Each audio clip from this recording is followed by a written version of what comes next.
मैं जो बताने जा रहा हूँ वह सिर्फ एक फैमिली ट्री नहीं है, बल्कि उस संघर्ष की कहानी है जिसने बाबा साहेब को जन्म दिया। बाबा साहेब आम्बेडकर का पारिवारिक वंश शुरू होता है मालोजी सकपाल से। मालोजी सकपाल के संतानों में 4 नाम सामने आते हैं।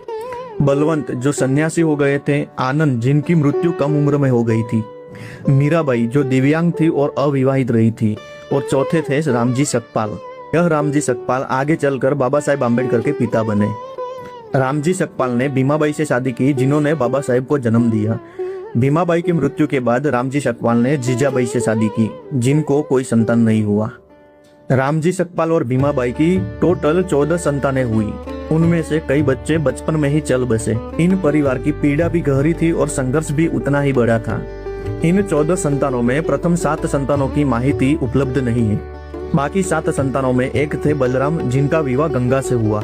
उनकी एक बेटी का नाम था गंगा, जिनका विवाह मालवणकर परिवार में हुआ। दूसरी बेटी थी रामाबाई, जिनका विवाह पांडिकर येसु से हुआ। उनका एक बेटा था आनंद, जिनका विवाह लक्ष्मी से हुआ। 2 और बेटियां थी मंजुला और तुलसा। तुलसा का विवाह कांबले परिवार में हुआ। और सबसे छोटे 14वें नंबर पर जन्मे भीमराव रामजी सकपाल, जिन्हें दुनिया आज बाबा साहेब डॉक्टर भीमराव अंबेडकर के नाम से जानती है।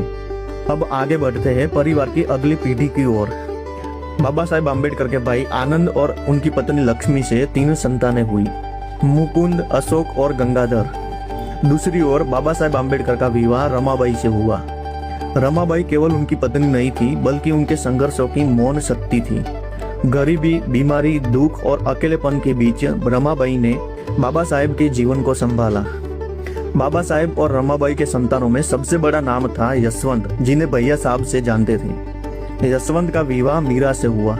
इसके अलावा बाबा साहेब और रमाबाई के 4 और बच्चे थे, गंगाधर, रमेश, इंदू और राजरत्न, जिनकी बचपन में ही मृत्यु हो जाती है।